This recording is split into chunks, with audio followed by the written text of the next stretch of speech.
So assalamu alaikum everyone. আজি আমি আনিছো পটেটো ফিংগাৰ্স।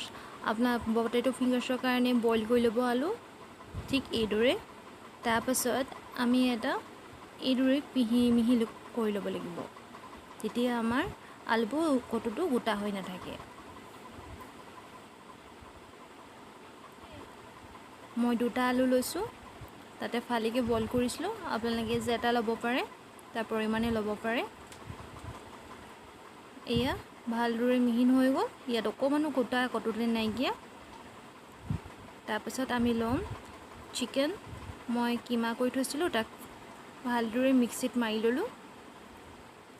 তাৰপিছত নিমখ অকমান দিব সোৱাদ অনুযায়ী।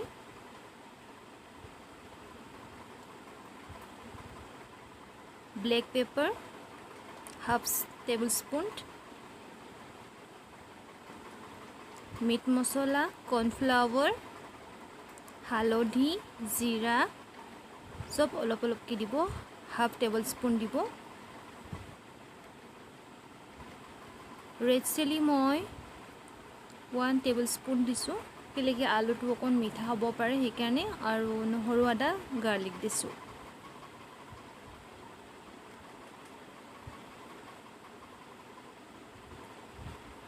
সব দিয়াৰ পাছত আমি ভালদৰে সানি ল'ম, মিক্স কৰি ল'ম ভালদৰে গোটেইখিনি।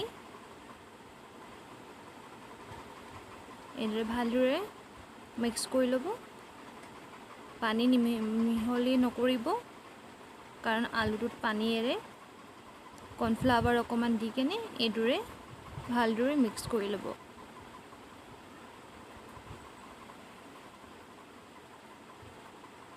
হাতত অকমান লাগি যায় হলেও আপোনালোকে এনেকৈ কৰাৰ পাছতহে আপুনি অকমান হাতত তেল লগাই কিনেহে বাকিখিনি কৰিব পাৰিব।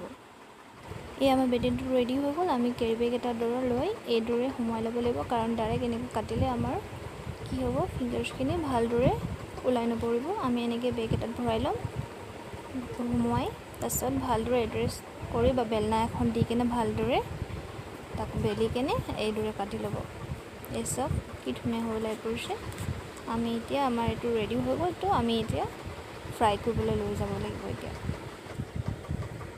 এই চব মই কাটি এতিয়া সাইড কৰি দিছোঁ কাৰণ লাগি থাকিলে মানে ফিংগাৰ্সখিনি বহুত মানে এতিয়া সফট হৈ আছে ন, ভাঙি যাব। তো আমি লাহে লাহে তাক উঠাব লাগিব এটা এটা কৰি কেনে। এই চব আপোনালোকে যোনটো দিব পাৰে আকাৰ, খালি মই এইদৰে দিছোঁ।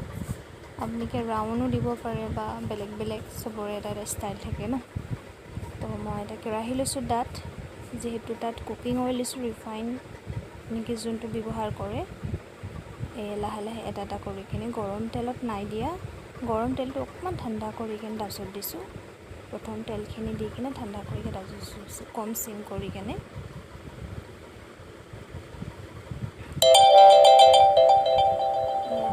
লগতে লৰাই নিদিব। অকণমান ব্ৰাউন হৈ আহিলে তাৰপিছত লাহে লাহে কৰিব, নহ'লে ভাঙি যাব ফিংগাৰ্সখিনি।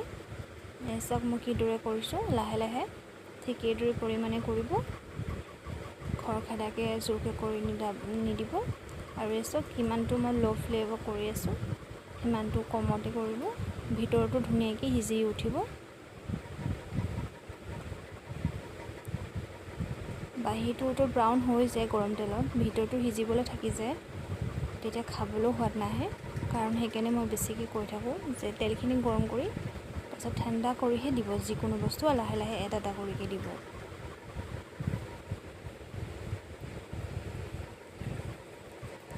আমাৰ এতিয়া ফিংগাৰ্সখিনি ফ্ৰাই কৰা হৈ গ'ল।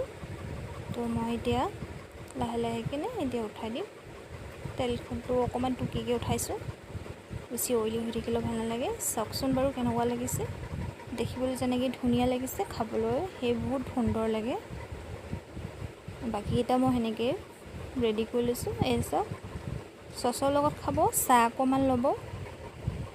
চাহ অকণ লগতো খাব পাৰে, সুদাকৈও খাব পাৰে চচ নল'লে, বা চাটনিৰ লগত খাব পাৰে। আপোনালোকে ঘৰত চাটনি বনাই কিনে যেনেকৈ সুবিধা পাৰে আপোনালোকে। মোৰ ঘৰত চচ আছিলে টমেটো, তো মই সেইটোকে ইউজ কৰিছোঁ। খাই কেনেকৈ লাগে এবাৰ ঘৰত বনাই কমেণ্টত মোক জনাব। আৰু বনাইকৈ এবাৰ ঘৰত চাব।